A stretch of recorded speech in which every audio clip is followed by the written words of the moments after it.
which will make it very easy to learn. If someone already knows English or Russian or Arabic Braille, it'll be very easy for them to learn Uyghur Braille, which is a big advantage. They will only need to learn maybe 6 or 7 new letters in order to be able to understand it, which shouldn't take that long. I think that this will allow people to quickly start picking up Uyghur Braille a lot more than we think. I bet that if we started printing stuff now, wink, wink, that might happen soon, then it would be very easy to teach it even within a day to someone, and they would be able to understand and start reading and writing. I hope I explained it well and didn't leave out anything. Of course, it's a very complicated topic, so I was going all over the place trying to explain the various aspects of letters, sounds, etc. To me, and I'm not a linguistic at all, that made perfect sense. So thank you very much for that explanation. I think it makes it very clear, like the process behind developing a Braille script. That it's not something that's done easily, and like it needs a lot of coordination also with Uyghur speakers in the end, and that's also why we're delighted to have Ablet and Gulnisa with us today. But Harris, you did mention that with the creation of the Uyghur Braille script, it should be quite accessible for anyone to use.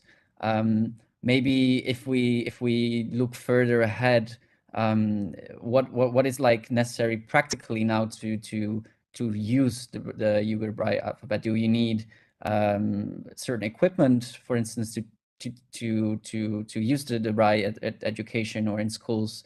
Do you need people with a certain education that can teach children who are visually impaired? Like, how can we ensure that at a very grassroots level, teachers or educators are able to use the Uyghur Braille script? In order to start on the most practical level, one needs to have a Braille printer, which also is called a Braille embosser sometimes. You also need to have Braille paper, which is a special type of paper. It's a little more thick and it has dots pressed into it. It also usually comes in larger sheets sometimes because Braille books are pretty big compared to other types of books.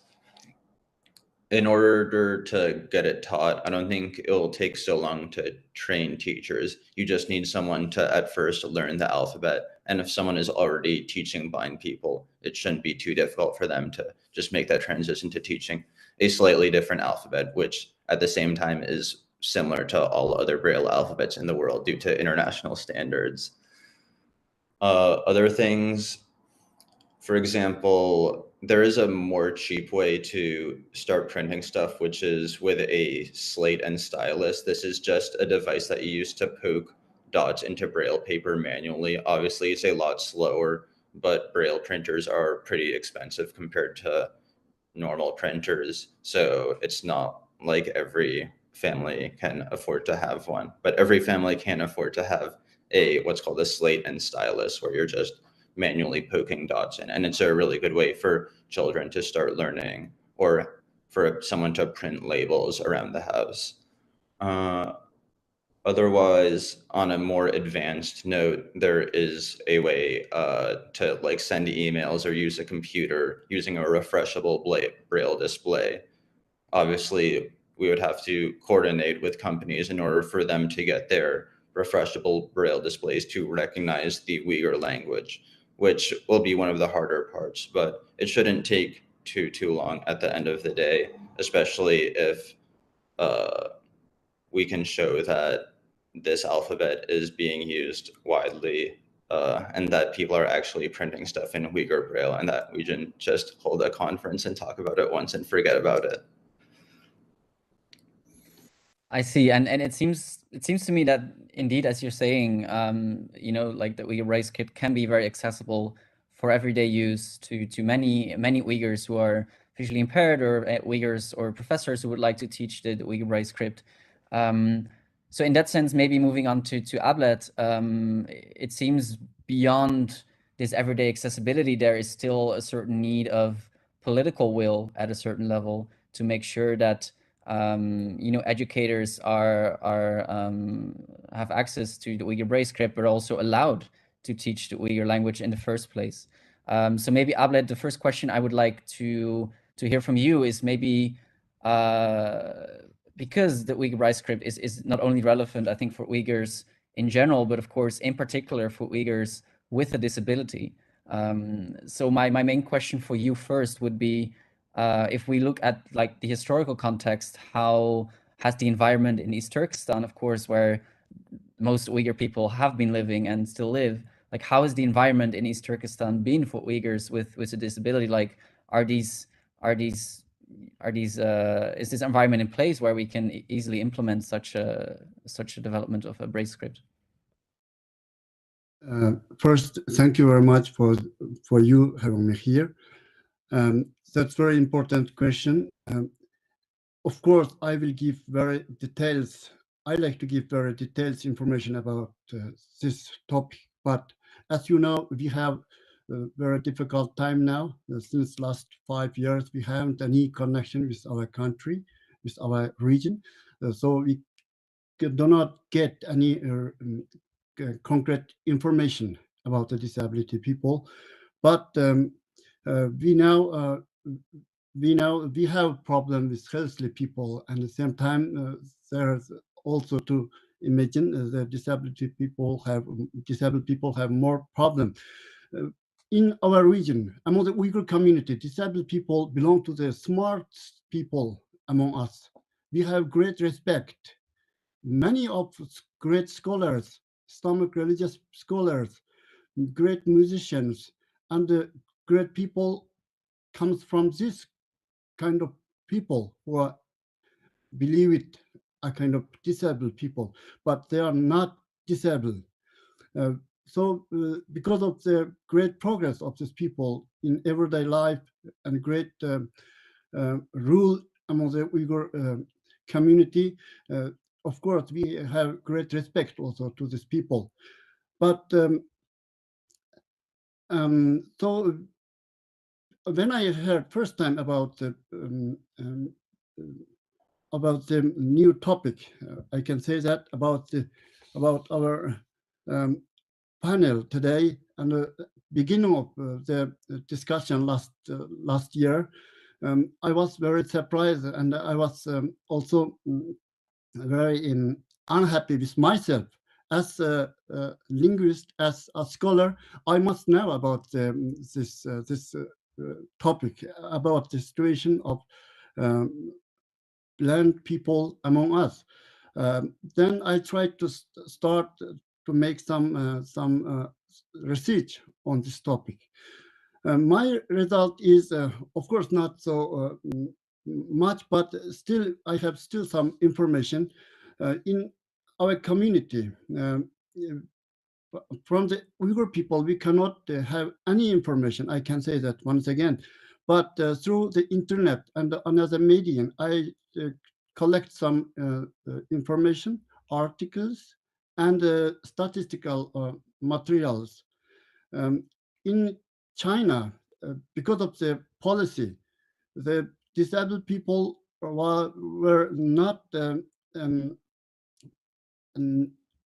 believe it just like important people, like healthy people. So they didn't have real policy for these people. Of course, 1950 they started to have own policy for these disabled people. They have also some rules, some paragraphs in the rules, but in reality they didn't use any. They didn't help to the people. But in the last 10 years, they have, because of the international influence, I think they have started to also work on some to help the disabled people, but and they started to build up some schools in big cities like Urumqi, Kashgar, Yarkent, Ili, Kumul, Turpan, like that. In Urumqi, for example, there are 10 small schools like that, but I couldn't find any information if there are also Uyghur blind people to get education. And There are also many papers about that, about the statistic, the blind people among the in Urumqi or great big cities. For example, one article says there are intensive research on about 1,800 people who lived in a big hospital because of blind, they cannot see. And the reason why they come to the hospital first, most of them are injured people. Why they injured, how they injured, we don't know exactly. And they lost seeing, they cannot see anymore. And the second is because of different illness like diabetes, and another reason they come to hospital, and they also become blind people. And another group is because of accident or another reason become blind. And yes, I think I talked a lot, but not a real answer for your question. And I just want to say small, a short information about the environment, about the situation, the blind people or disabled people in Urumqi or in our region. That's still a topic we didn't, the government not help to them, and the schools in the schools. I understand also. I read many articles on that, and there is many program for 4 years program, 5 years program for disabled people who through that they must learn some become some education, but I think there's not real mean so that because these people use their smarts or own strong mind to do like to live or learn like healthy people. They just want, they need to accept, they need to believe that themselves cannot do anything with healthy people. This means, for example, the mouse center in Urumqi for blind people are massage center. They learn how to massage another people, a kind of health care, they said. But that's the first and the last help to the disabled people, blind people. I think these people after 2017, I mean, among our disabled people, among the Uyghurs, they have more problem because they don't have people who help to them really. The Uyghur community, we haven't rich people to give to them money. We haven't strong people to help to them more anymore again. So I think they have more difficult than any time in our time. Thank you. Thank you so much, Ablet. And I think you make a very good point in your remarks. Sketching the difficulties that Uyghurs have historically faced in East Turkestan, Uyghurs with a disability, even though there have been some some institutions in place or some policies in place to facilitate the education of Uyghurs with a disability. And as you rightly mentioned, I think the creation of the Braille script really adds to that. If we look at the context in East Turkestan more broadly at the moment, you already mentioned that over the past year, the situation has become more and more difficult for Uyghurs, even to speak Uyghur language in like day-to-day life. Can you like explain this context maybe a bit further of the status of the Uyghur language in general in East Turkestan, the challenges of the Uyghur language, maybe by specific policies by the Chinese government that restrict the Uyghur language? Can you explain a bit more about this, like about the current situation of the Uyghur language in East Turkestan? Thank you very much. That's also a very important question for our field, especially for linguistic, especially for our time, especially for today. Today, I must say that also graduation of our mother tongue day, but we're talking about the difficulties from language with historical, very, with deep knowledge and brought the humanity so strong cultural and religious meaning. I mean, my field, old Uyghur until modern Uyghur. This is a language kept it itself so many important things. This is not just for Uyghur people, but also for world people. We have so many important sources in our manuscripts, in our country. If you go to our country, just like a open museum, you can find anything, any different kind of things what the world people cannot understand, not just for religion, just for culture, just for the oldest beginnings point of the world humanity. Of course, the language, our language is a language with more than 2,000 years historical background. We have manuscripts more than any Turkic nations, more than many of the great nations in the world. For example, in Berlin, in Paris, in Stockholm, in London, in Kyoto, many countries, place we have big collections. Just the people who are working on this world heritage, they can understand how important the Uyghur language, not for in the future, but now also, was also very important at the beginning. I mean, this language must be become respect, but what happened with the language now? In China, in our region, we cannot speak about the Uyghur language now. We speak here in the Chinese language policy just from a common language. I mean, Chinese. Last 5 years didn't publish any books in our language. Radio station stopped. There's many research center like for language research union in Urumqi with many great scholars stopped, closed.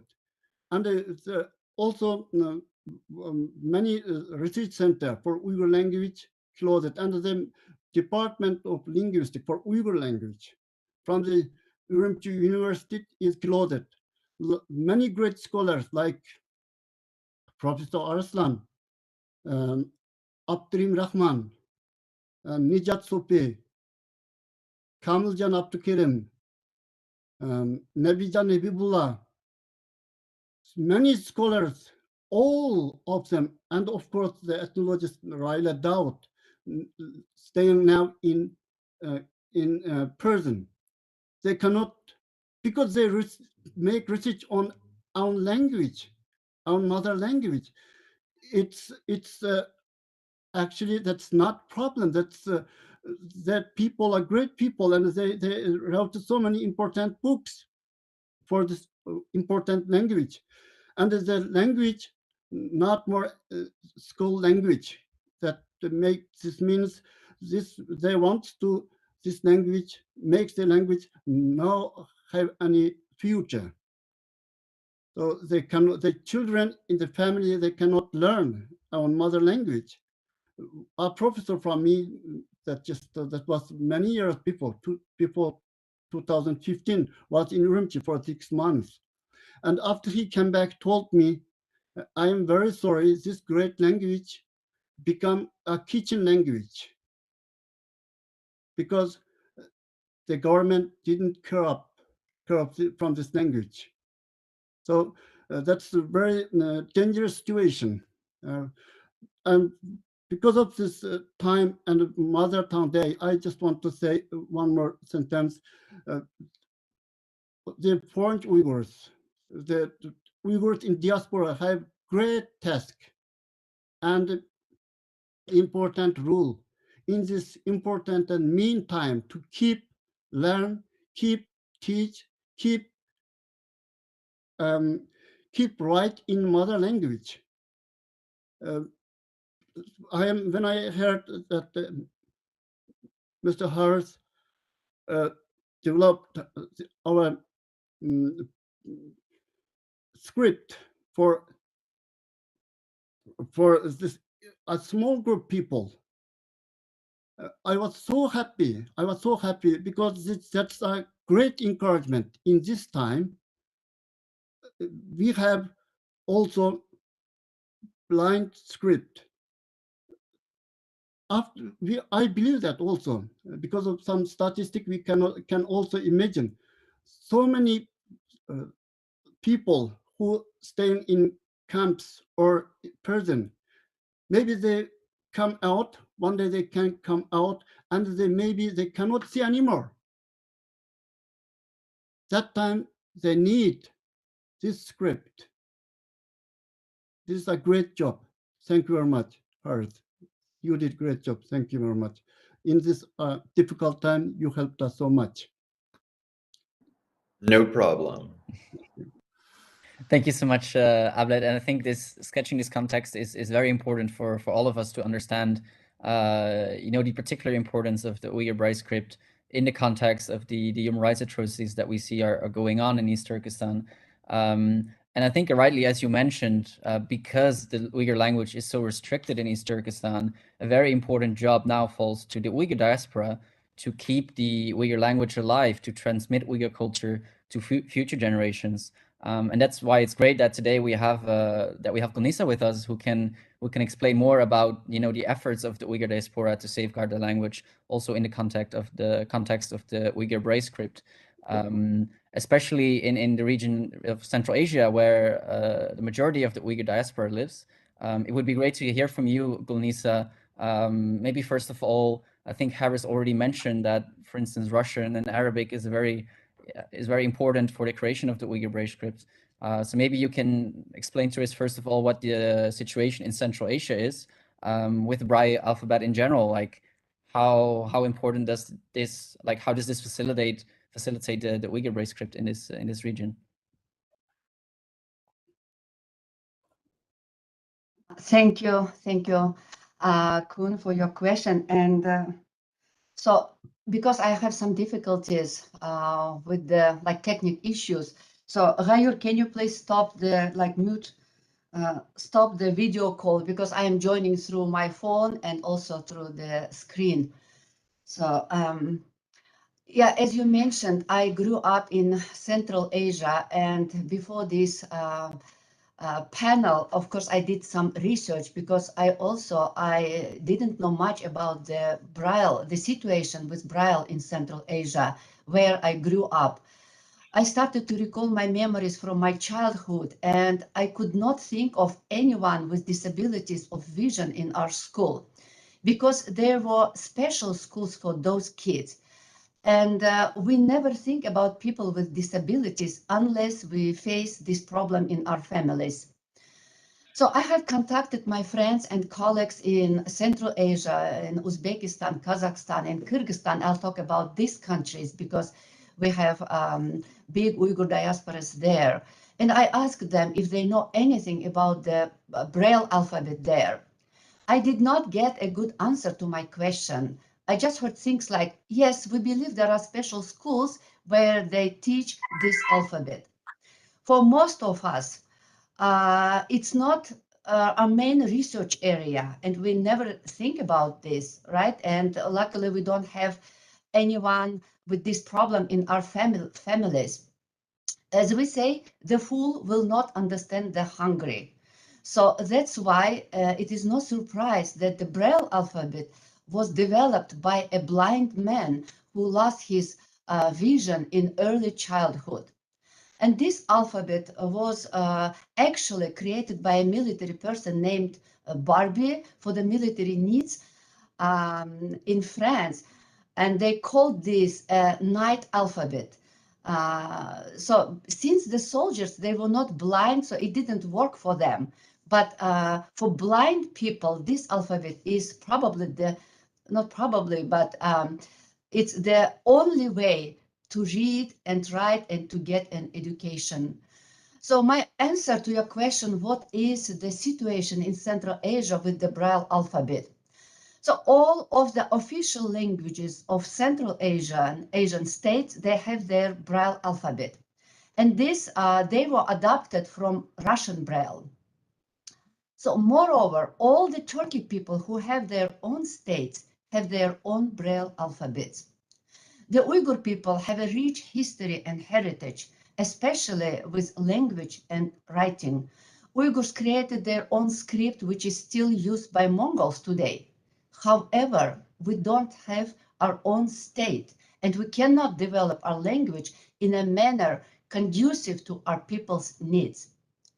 As national and ethnic minorities in Central Asia and China, we are forced to rely on government policy decisions from Tashkent, Bishkek, Beijing, Astana. So, and these decisions affect even the most intimate aspects of our daily lives. This forced reliance and lack of balance between peoples and language policies is why we do not have the Uyghur Braille alphabet, why we didn't have it until now, and thanks to Harris. How do the Uyghurs with vision disabilities survive in Central Asia? And here I have to mention another problem. There are no Uyghur schools in Uzbekistan and Kyrgyzstan. Uyghur children, they go to Russian, Uzbek, and Kyrgyz schools in these countries. There are, however, a few Uyghur schools in Kazakhstan. Parents of children with sight problems send them to special schools where they learn read and write using the Russian or state Braille alphabets. Since the Braille alphabet has the same stem in all languages, as Harris mentioned, so except for some letters, so people who master the Uzbek or Kazakh Braille can easily read the Uyghur Braille as well. So at this moment, you may ask, if so, when do we need the Uyghur Braille? The answer is simple yet universal in its truth. Uyghur language has a rich heritage of written compositions, poets, and authors. Without Uyghur Braille, this heritage is inaccessible for future generations of Uyghurs with impaired sight. Unfortunately, I have no statistical information regarding how many schools there are for sight-impaired children in Central Asia. I do not know what materials they use and so forth, but this lack of published data shows we must investigate these issues to promote the Uyghur Braille. I received some information regarding communities of the visually impaired in Uzbekistan. These days, the Uzbek president Mirziyoyev pays great attention to schools for the visually impaired. He visits these schools, talks to students, provides funds, and encourages these kids. So I believe that similar support efforts are likely realized in Kazakhstan and Kyrgyzstan, but I am compelled to investigate this. I'm planning to go to this region this summer, and I think there are a lot of things we need to learn from Central Asian experience in this topic. Thank you. So, and yeah, I can, maybe Ablat Apandi can add more, but I can answer your other questions if you have any. Of course. Yes, thanks so much, Gulnisa. And I think you make a very important point indeed. Even though, of course, we said... Kun, I cannot hear you because okay. I think the guy, Rayur, he just canceled the call. Can you please type your questions? I can't hear you. Yeah, I will do that. Before I ask my next question to Gulnisa, I will write it in the chat. Just to all participants, if you have any questions to the speakers, please do write them in the chat so we can discuss them during our Q&A session. I think we will have some time at the end of this panel. So Gulnisa, I will now type the question in the chat. I would like to know from you how the Uyghur Braille script will benefit Uyghurs in Central Asia and the wider diaspora? And also, are there any challenges to this? So your question is, how will the Uyghur Braille script benefit Uyghurs in Central Asia and the wider diaspora? Are there any challenges to this? As I mentioned, except for Kazakhstan, most of Central Asia does not have even typical Uyghur schools. Despite the lack of conditions for all types of Uyghur schooling, it is very important to develop and promote both social awareness and language tools for our future. I just wanted to show you, can you hear me? Oh, okay.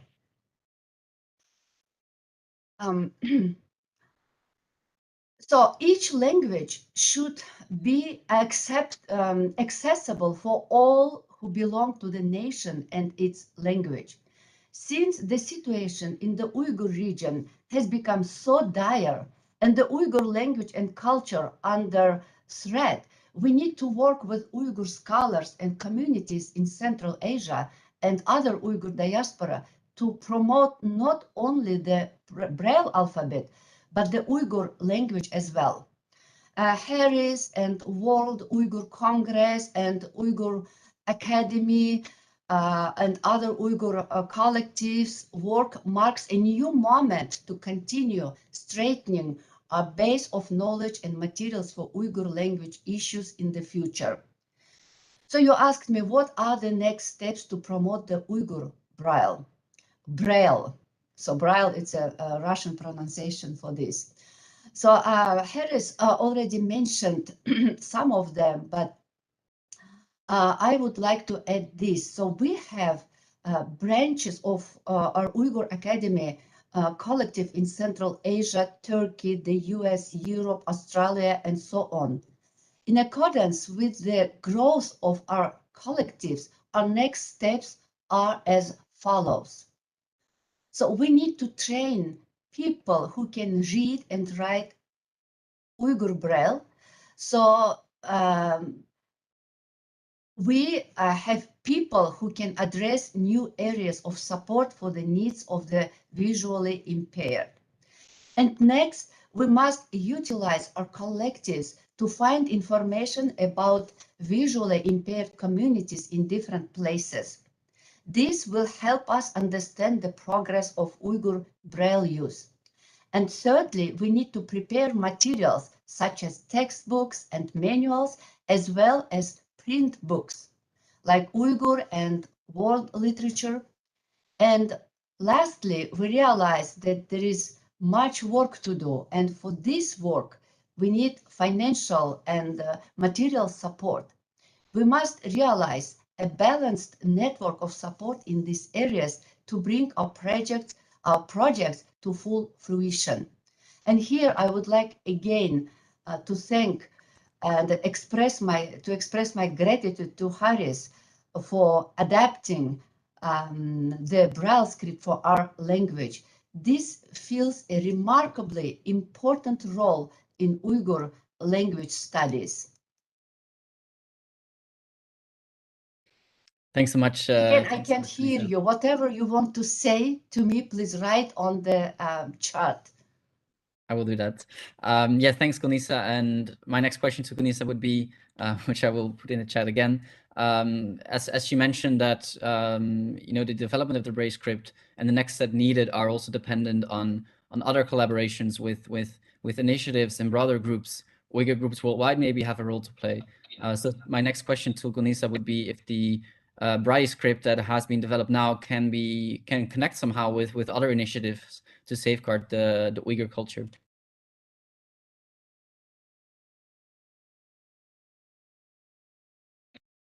Okay, I was just connected. I just got a phone call, and yeah, despite being first and foremost an issue of Uyghur rights, Uyghur Braille reflects issues of visibility for many communities.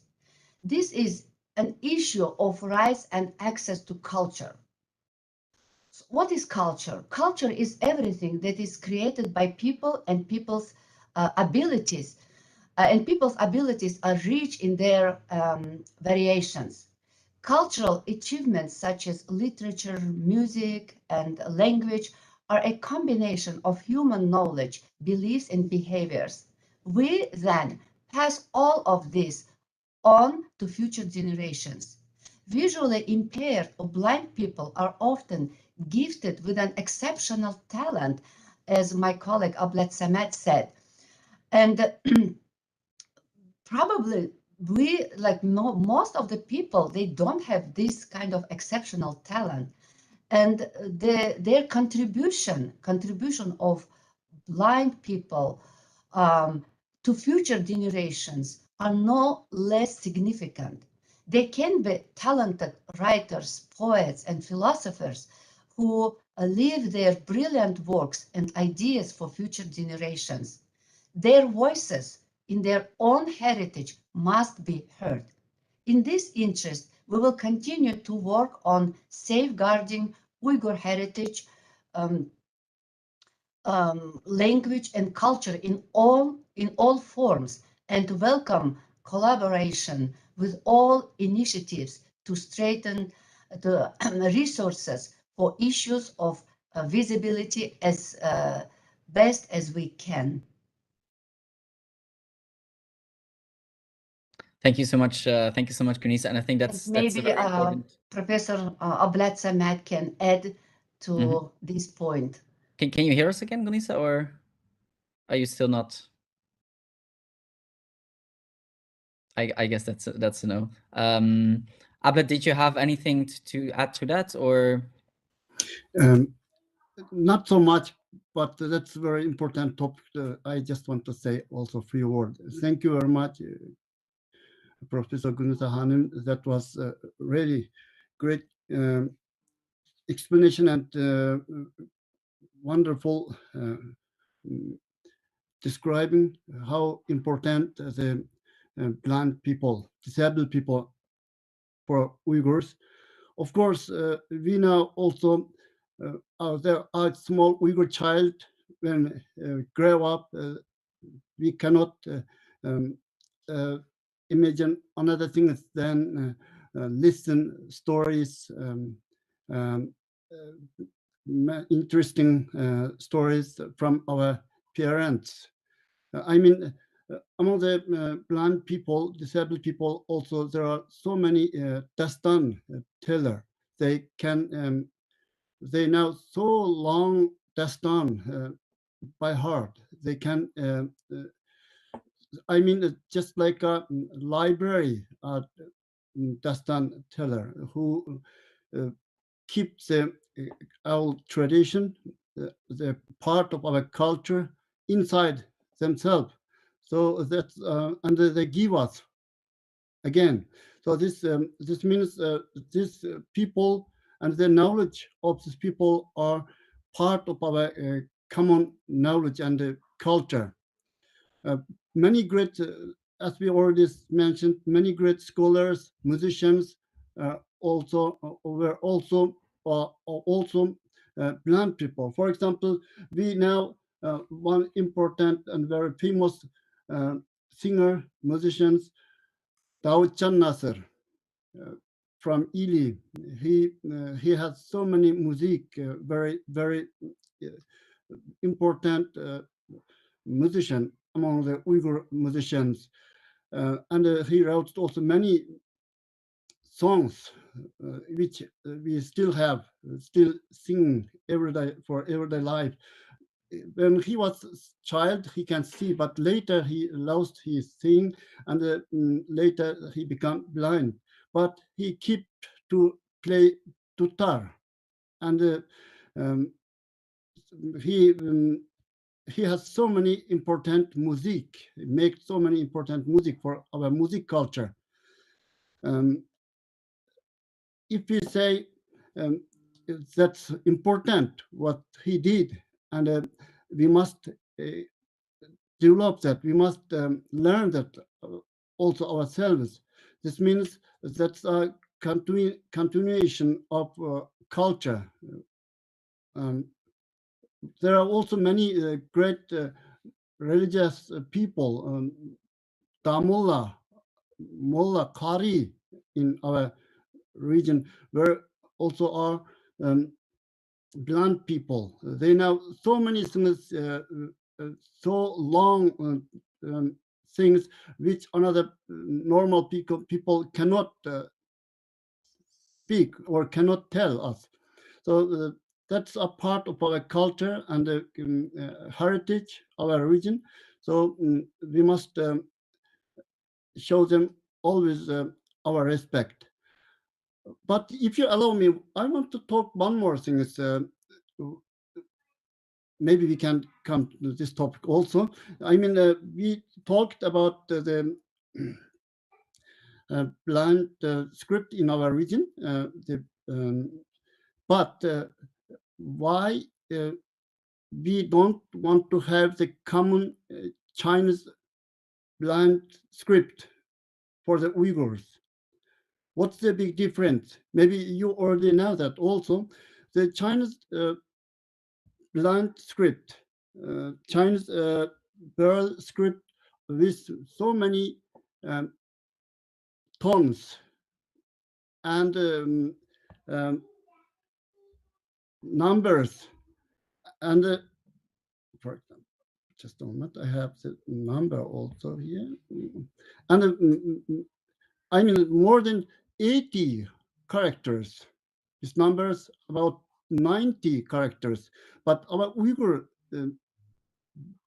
script are, Harris can tell us, just 32 characters and 10 numbers.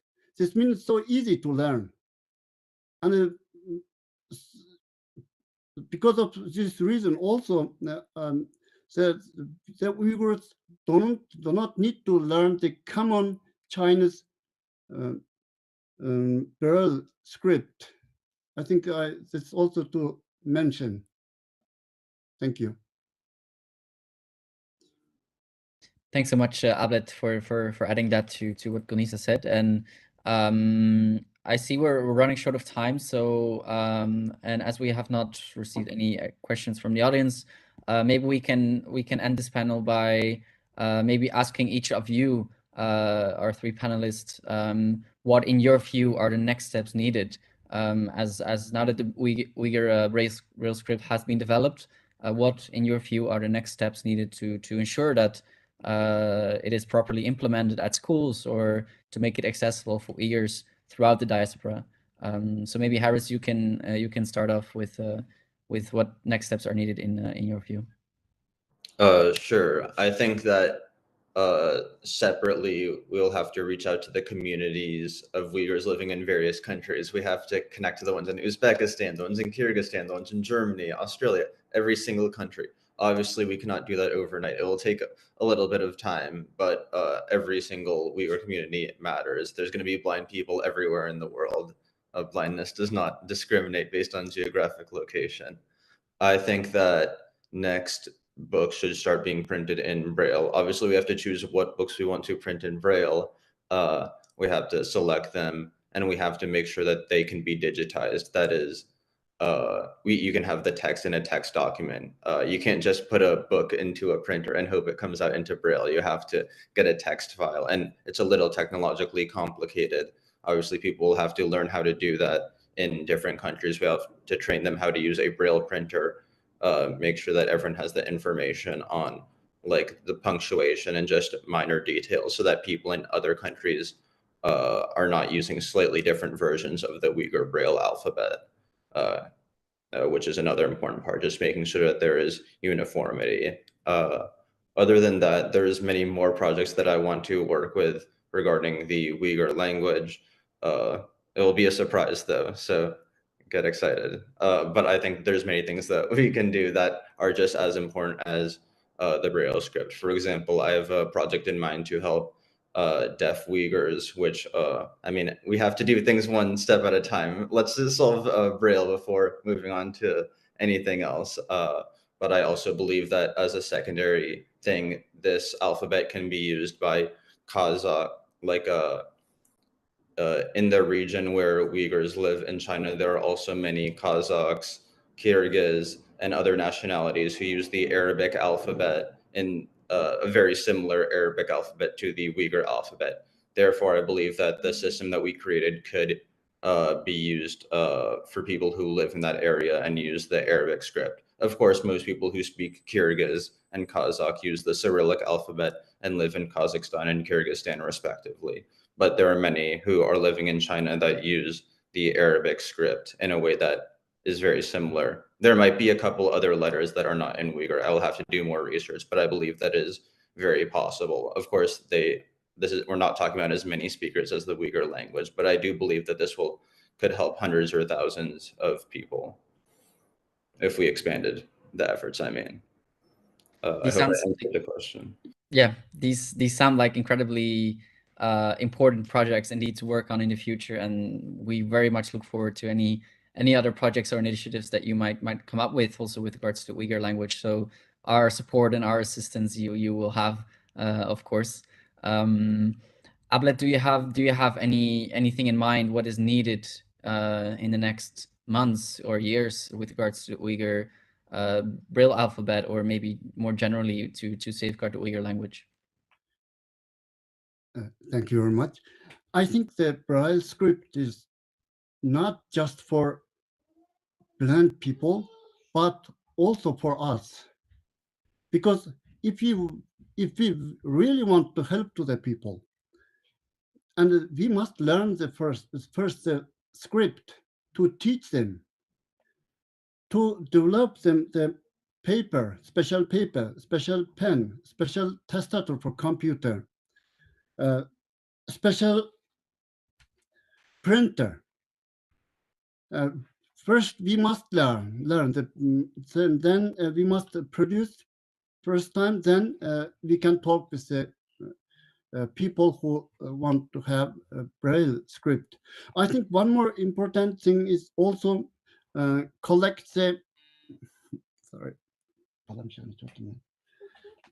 collect the books. I mean, build, if possible, the Uyghur diaspora must have also at least a small bibliothèque, library for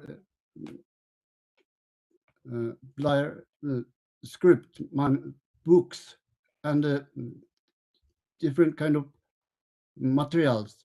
I have also read that the Congress Library have more than 250,000 books, materials for blind people in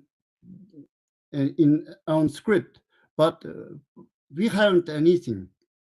So that we just started.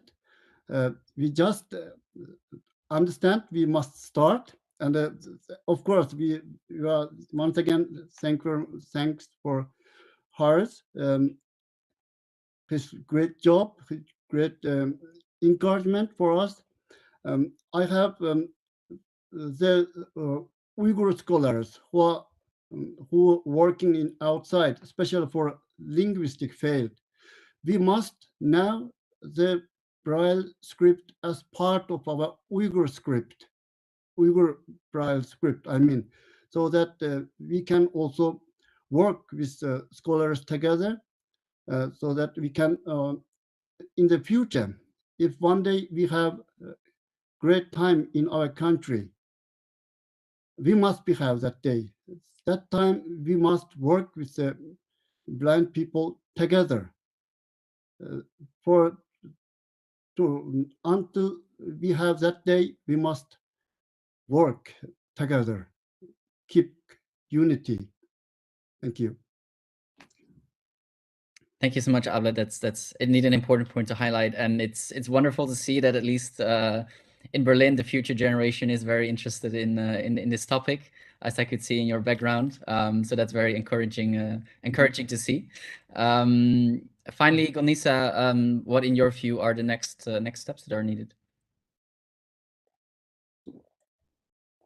Rayur, can you please finish this call? Because if I talk, there will be an echo. Okay, thank you.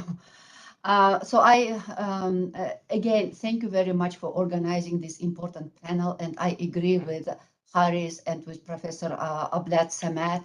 And I already, I have mentioned the steps, what we should do in the near future. And as Ablat Samad said, they're all Uyghurs in diaspora. We need to work together to promote the Uyghur Braille, because it is very important for Uyghur studies for Uyghurs.